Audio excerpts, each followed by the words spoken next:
Voilà, bien écoutez, je suis heureuse de vous accueillir pour cette deuxième des journées portes ouvertes de l'Institut INCAL, donc Institut des civilisations, arts et lettres. Donc je voudrais savoir qui a assisté à la première journée. Ok, bon ben, je pense que je peux sauter toute mon introduction alors. Parce qu'évidemment j'avais prévu de redire certaines choses pour les étudiants qui n'étaient pas là. Alors il y en a quand même quelques-uns, donc je vais quand même vous dire un certain nombre de choses, d'explications. Donc je rappelle que l'objectif c'est de faire connaître, de mieux faire connaître l'Institut et ce que nous faisons comme type de recherche à l'Institut auprès des étudiants. Et ce qu'on a imaginé comme dispositif, eh bien, c'est faire des présentations réciproques, si je puis dire, donc présentation de doctorants au mois de mars, et aujourd'hui présentation de posters de mémorants, auxquels de vaillants doctorants vont pouvoir réagir et répondre. Merci d'être là. Il y a d'autres inscrits en fait qui vont arriver certainement au fur et à mesure, des promoteurs qui m'ont dit aussi qu'ils viendraient, donc rassurez-vous, vous aurez du public averti et bien informé. Il y a une chose quand même sur laquelle je souhaiterais revenir et insister.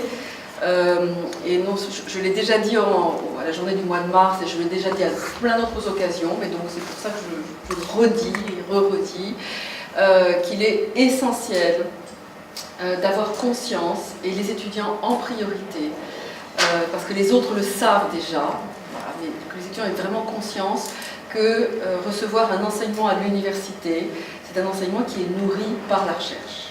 Alors ça ne se voit pas toujours de façon évidente, parce qu'évidemment les professeurs en général retravaillent la matière pour qu'elle soit digeste, on va dire, et puis que vous puissiez l'assimiler, mais il y a nombre d'exemples dans vos cours qu'on pourrait donner, où il y a certaines choses qu'on vous dit, bon voilà, c'est basique, hein, comme je sais pas, l'histoire de la littérature française, bon ben voilà, on ne va pas la réinventer, mais quand même, il y a des choses qu'on découvre au fur et à mesure et que, voilà, des chapitres qu'on ajoute parce qu'il y a 50 ans, eh bien, la recherche ne s'intéressait pas à ces éléments-là et donc on les ajoute dans l'enseignement, et ainsi de suite.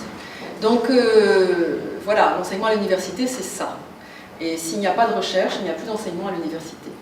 Alors vous allez me dire pourquoi j'insiste autant de cette manière-là. Eh bien parce que par les temps qui courent, il faut le dire, la recherche est souvent mise en question, voire pas assez valorisée. Je ne parlerai même pas du financement, parce que ça c'est encore une autre question. Mais en tout cas, il me semble que la spécificité de l'enseignement universitaire n'est pas suffisamment mise en valeur, parce que c'est ce qui fait sa qualité, sa profondeur, c'est ce qui fait la particularité de la formation que vous recevez, et c'est ce qui fait que le type de pensée que vous développez à partir de cet enseignement a une qualité critique qui vous est nécessaire pour toute votre vie. Enfin voilà, à la fois dans votre vie professionnelle à strictement parler, mais dans votre vie de citoyen aussi. Et je pense qu'il est tout à fait de saison de parler d'une position critique dans notre vie de citoyen. Je ne vais pas énumérer la liste des sujets sur lesquels il est nécessaire de réfléchir un petit peu en ce moment, mais ils sont assez nombreux. Voilà, donc je pense que faire ces journées portes ouvertes n'est pas anodin, en tout cas à destination des étudiants. Les doctorants, je pense, savent tout ça, mais enfin, il est bon aussi de le leur rappeler de temps en temps, et bien peut-être d'encourager un certain dialogue entre les deux. Donc je pense que pour les mois qui viennent, pour l'année prochaine, on essaiera d'imaginer peut-être des dispositifs de mise au contact pour ceux qui le souhaitent. Il n'y a rien d'obligatoire, bien sûr, mais entre des doctorants et des mémorants.